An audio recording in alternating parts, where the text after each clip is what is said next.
सत श्री अकाल दोस्तों, स्वागत है आप सबका मेरे YouTube चैनल स्वप्निल जंक्शन पर। और मैं आशा करता हूं कि आप सभी स्वस्थ और सुरक्षित होंगे। दोस्तों, भगवान बुद्ध ने एक बार कहा था कि जीवन में हजारों युद्ध जीतने से बेहतर है कि आप अपने मन पर विजय प्राप्त कर लें। और इसके बाद अगर आप अपने मन पर विजय प्राप्त कर लेंगे तो फिर सारी की सारी परिस्थितियां आपके अनुकूल हो जाएंगी। दोस्तों, आप ये बात जानते हैं कि हमारे इर्द गिर्द का माहौल कैसा है। हर तरफ एक प्रकार से कोहराम मचा हुआ है, हर तरफ नकारात्मकता का एक माहौल है। ऐसे में सबसे जरूरी चीज होती है मानसिक स्थिरता। आप मनोवैज्ञानिक रूप से कितने शांत हैं, ये आगे का आपका भविष्य निर्धारित करता है। मैं जानता हूं दोस्तों कि हमारे आसपास का जो माहौल है वो कहीं ना कहीं हमें टेंशन में डालता है।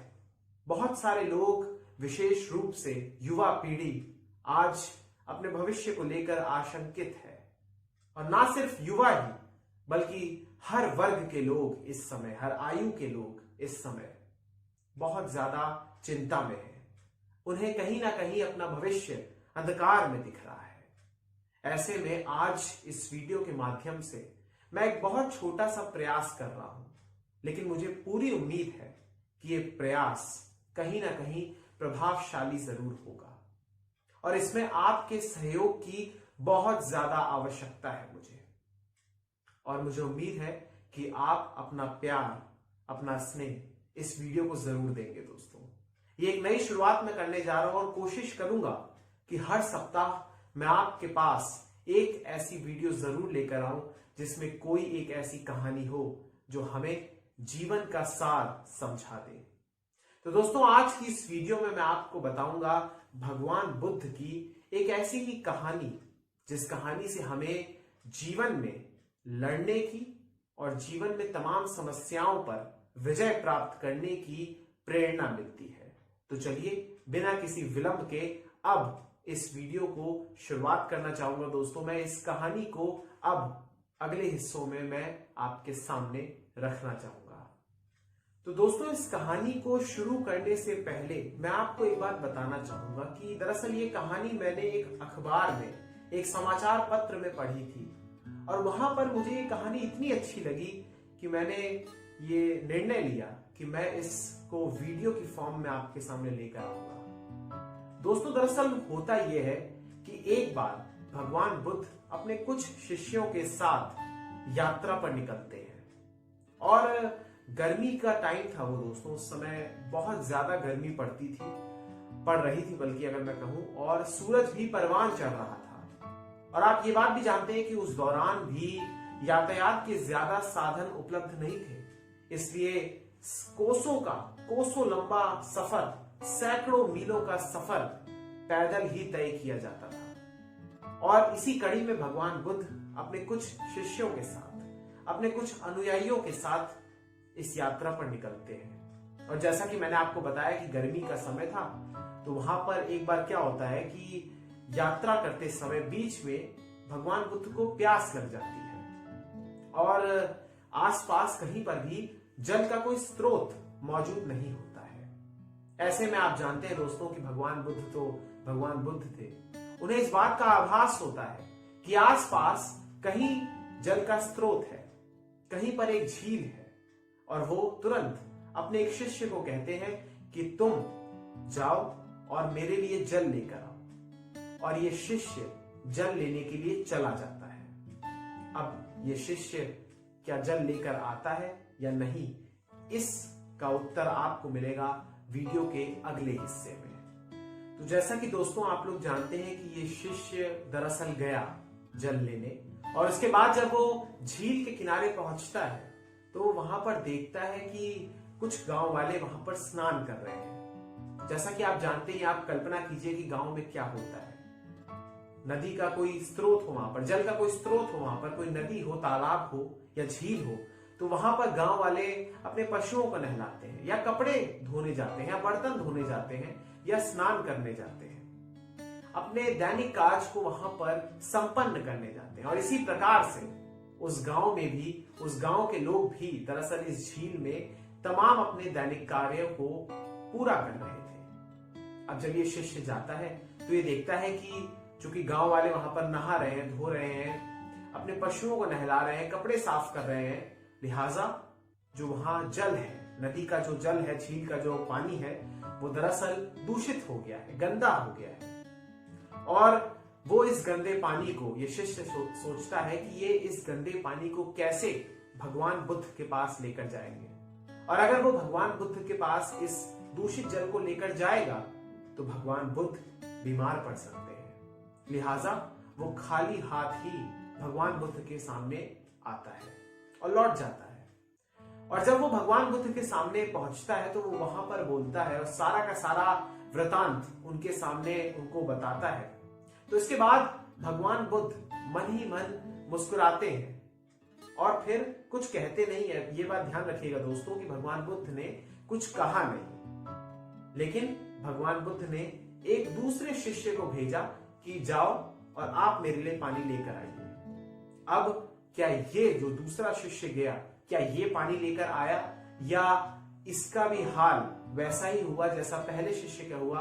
अब जानेंगे इस वीडियो के इस नए हिस्से में। तो दोस्तों, जैसा कि आपको पता है कि दूसरे शिष्य को जब भगवान बुद्ध ने भेजा तो इसके बाद ये जो दूसरा शिष्य था ये बिल्कुल स्वच्छ और निर्मल जल लेकर आया। और जब सबने देखा कि जिस प्रकार से पहला जो शिष्य था उसने बताया था कि जो नदी, जो झील का जो पानी है वो दूषित हो चुका है, गंदा हो चुका है, लेकिन फिर भी ये जो दूसरा वाला शिष्य है ये कैसे एकदम स्वच्छ, एकदम साफ पानी लेकर आ रहा है। इस पर भगवान बुद्ध भी उस शिष्य से पूछते हैं और विश्वास कीजिए दोस्तों कि वो जो शिष्य है वो जो उत्तर देता है यही जीवन का सार है। दरअसल जो शिष्य है, जो दूसरा शिष्य है जो साफ पानी लेकर आता है, वो ये कहता है कि जब मैं वहां पर गया निश्चित रूप से वहां पर पानी गंदा था, लेकिन मैंने वहां पर बैठकर प्रतीक्षा की, मैंने इंतजार किया कि जब गांव वाले